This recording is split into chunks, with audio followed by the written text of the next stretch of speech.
السلام عليكم ورحمة الله وبركاته. نحمده ونصلي على رسوله الكريم، أما بعد، فأعوذ بالله من الشيطان الرجيم، بسم الله الرحمن الرحیم۔ ناظرین کرام، آج کے ٹاپک کے حوالے سے میں اس بہن کی شکر گزار ہوں جس نے میری توجہ قصر نماز کے احکام کی طرف مبذول کرائی۔ جب بھی ہم سفر شروع کرتے ہیں تو اللہ کی طرف سے ہمارے لیے آسانی ہے کہ نماز مختصر یعنی قصر کر کے پڑھیں۔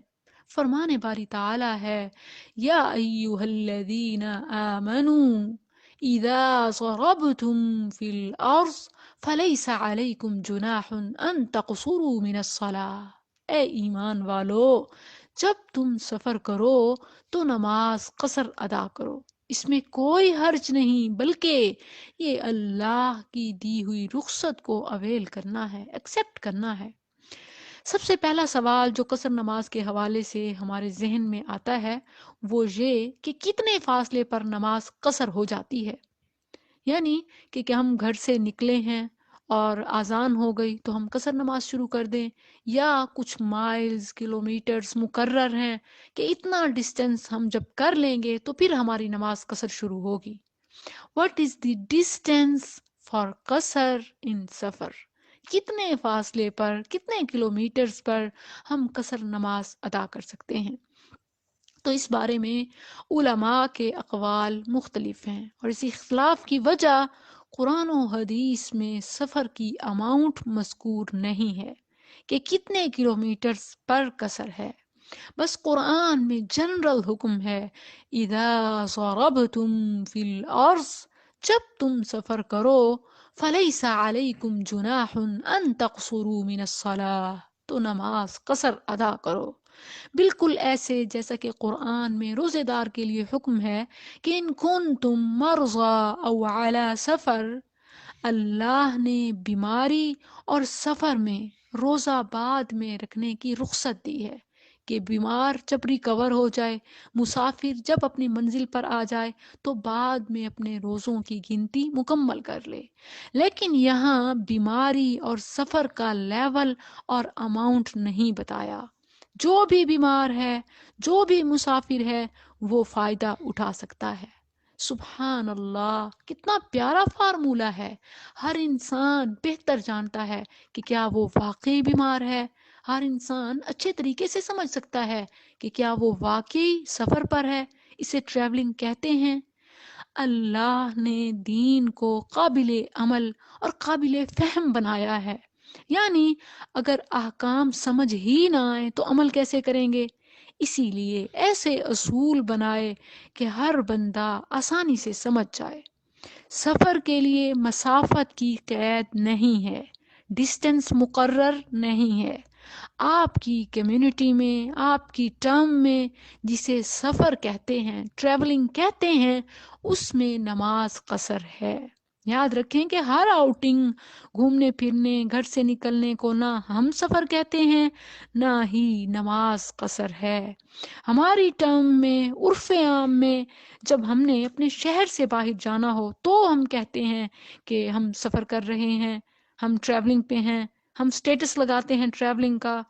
اپنے شہر میں جیسے لاہور اور کراچی بڑے شہر ہیں، آپ 100 کلومیٹرز بھی گھومتے رہیں تو یہ سفر نہیں ہوگا۔ لہٰذا شہروں کے اندر کام کاج کے حوالے سے یا گھومنے پھرنے کے دوران نماز مکمل پڑھیں، قصر نہ کریں۔ ان شارٹ اگر پوچھا جائے کہ کتنے ڈسٹینس پر نماز قصر کر سکتے ہیں تو یاد رکھیں کہ قصر نماز شہر سے باہر نکلنے پر ہے، گھر سے باہر نکلنے پر نہیں، پھر شہر خواہ چھوٹا ہو یا بڑا۔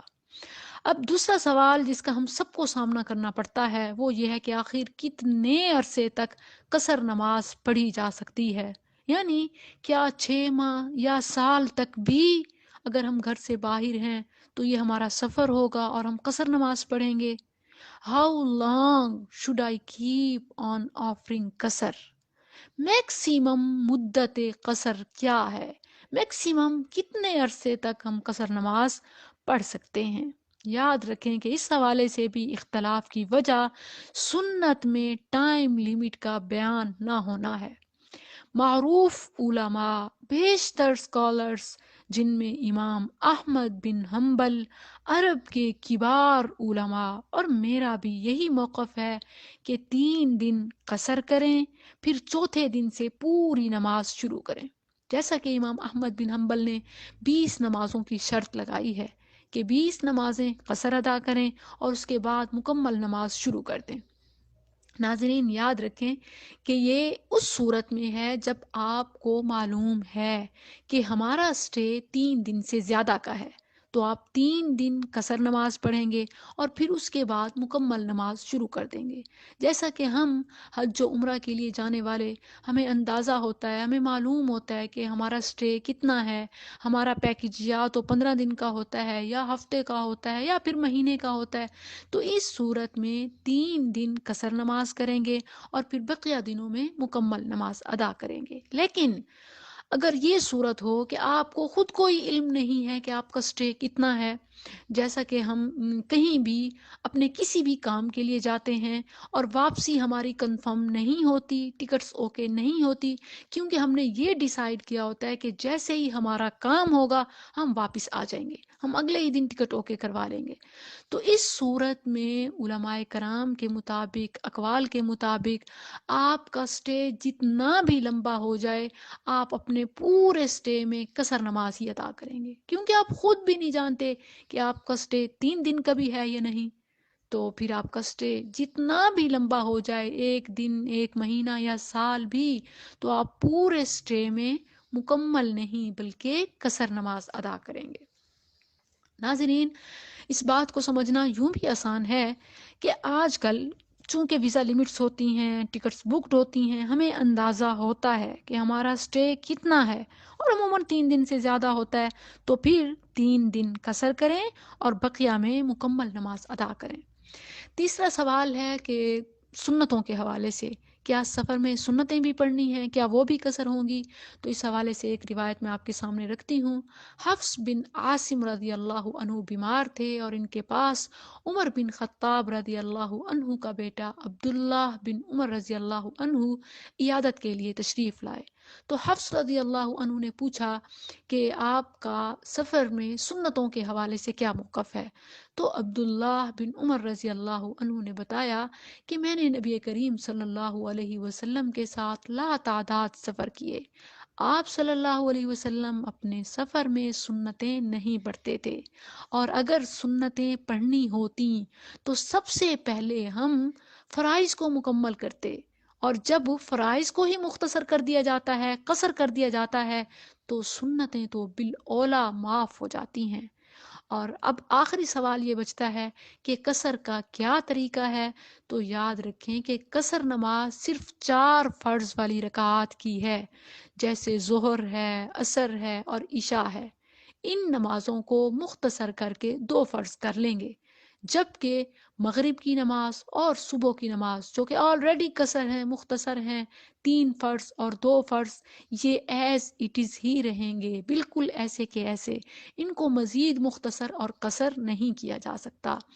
ہاں البتہ صبح کی نماز کی 2 سنت، یہ علماء کرام کہتے ہیں کہ بہت فضیلت والی ہیں، اس لیے انہیں نہیں چھوڑنا چاہیے. اور عشاء کی نماز کا وتر بھی لازم ہے تعداد میں، کہ وتر کو بھی نہیں چھوڑنا. السلام علیکم ورحمۃ اللہ.